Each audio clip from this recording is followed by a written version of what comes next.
It was my 6th birthday, and my party had just ended. We had cake, pizza, and played games. Typical American birthday party. I lived with my mom and her boyfriend. His name was Steve. For my birthday, they got me one of those plastic Fisher-Price playsets. The ones that were like 4 feet tall and had a small slide, small enough to fit in my room. I was extremely excited about this because it was exactly what I wanted, and I was sure it was the greatest invention since sliced bread. The playset was set up right by my door in front of my bed. Now, before I go on to the actual part of the story you want to read, I need to give a little background about the house I lived in. From what I know, at least, to begin with, the house was an old blue colonial house in upstate New York. The house was like every other house in the neighborhood, and since Steve had just got a promotion at work, there was constantly work being done on the house.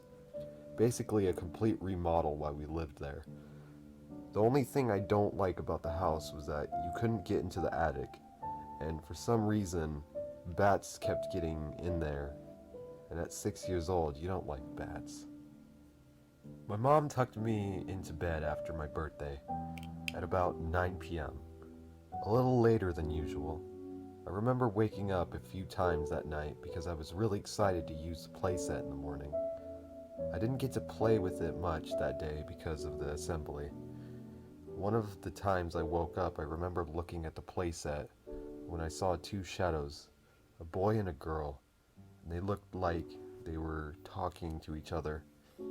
As a child, I didn't want to be scared, so I rationalized this as the shadows of the tree playing tricks on my mind. That's what my mom would have said. I managed to go back to sleep that night and didn't really think much of it the next day. My birthday is in June, so I usually didn't have class on my birthday. This meant that I could spend the day playing with my friends. I didn't think about the shadows I saw the night before at all. I basically forgot that it had happened until the next night. My usual bedtime was 8 p.m. and my mom was pretty strict on this matter, so I was showered, in my pajamas, and in bed by then. I was lying in bed when I had a strong feeling something was watching me. I looked to the wall between my door and the playset, and the shadows were there again. This time I paid more attention to it while I was frozen in fear in my bed. The shadow children seemed to be talking, but I couldn't hear them. It also seemed as if they were looking at each other, but it's hard to sense 3D direction from a 2D shadow. I screamed for my mom and she ran into my room and turned my lights on. At this point, the shadows disappeared. My mom then let me sleep in her bed that night, which she never let me do. She assumed I had a nightmare. Every night from then on, when I would look at the wall at night, those shadows would be there. When this would happen, I would call for my mom, and the cycle repeated. During this time, Steve and my mom would argue a lot. I wasn't sure why, but I know I didn't notice it at first. The house had also gone into a full remodeling where almost half the house would always have something being done to it. I wished for school. This was back when school was fun, and all your friends would be there. I hated spending any time in the house, and I would try to go to my grandma's whenever possible. This cycle repeated for a while, and I'm not really sure what my mom thought about me telling her that ghost shadow people were in my room every night. I begged her to leave the hallway light on every night, hoping that the light would scare away the shadows. She obliged, but the light never did anything, and I would yell for her every night. This continued for a while, but then one night something changed. Lying in bed, something felt different. I wasn't sure if I had built up a sort of tolerance to the shadow people that were in my room at night in the same place doing nothing but silently talking to each other, or if I was just dumb. That night I decided that I didn't want to wake my mom for some reason. I decided I would be brave enough to walk right past the shadows to my mom's room. I think it might be important to remember that whenever my mom would come by, these shadows would disappear. I still don't know why. I walked past the shadows and nothing happened. I was then in the hallway with the light right above me, in my mom's room to my left. I remember looking up at the light, and then back to my mom's room, and then back to the light. I did this a few times, and then I remember just staring into the light. I'm not sure why, but I was drawn to the light. This is where the story starts to get a little confusing, but I will try my best to explain to you what I can. This next part of the story will be what I can remember as of today. Then I will try to fill in some blanks with what my family remembers and could tell me.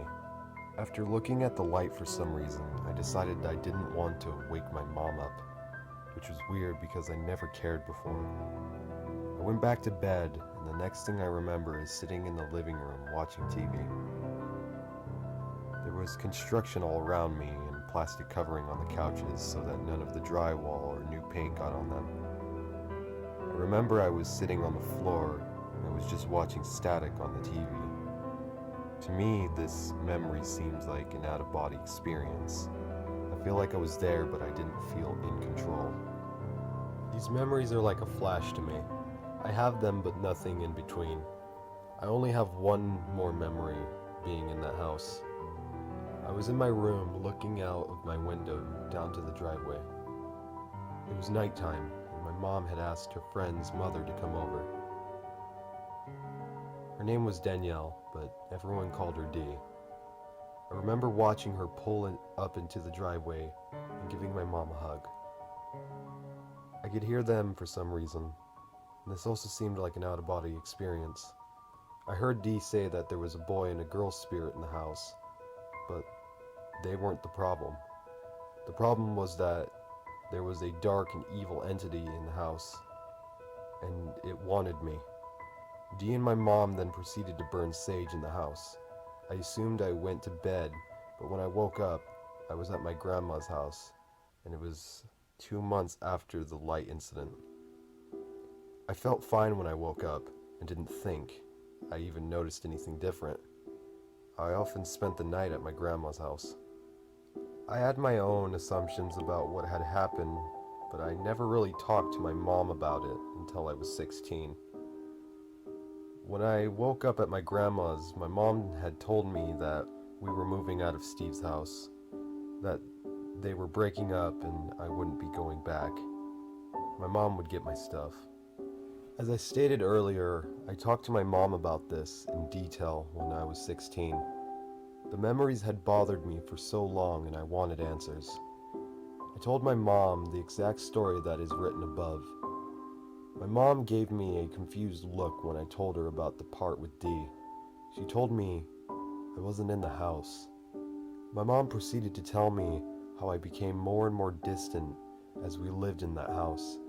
Then one day, we were eating dinner and I just passed out, head and plate, like out of a movie. My mom said I had a high fever and looked ill. My mom is the kind of person who believes in the supernatural. I think when I passed out, she decided to accept that the ghost stories I was telling her weren't in my head. This is when she decided to call Dee, who was known around town as being psychic. Dee told me, Mom, to immediately get me out of the house and that she would come over. My mom drove me to my grandmother's and went back to the house when Dee showed up. I wasn't in the house, but I was able to recall what Dee had done and said, without my mom telling me.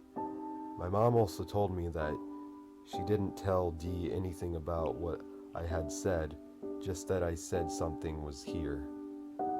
Since I was sick, my grandma kept a close watch on me that night.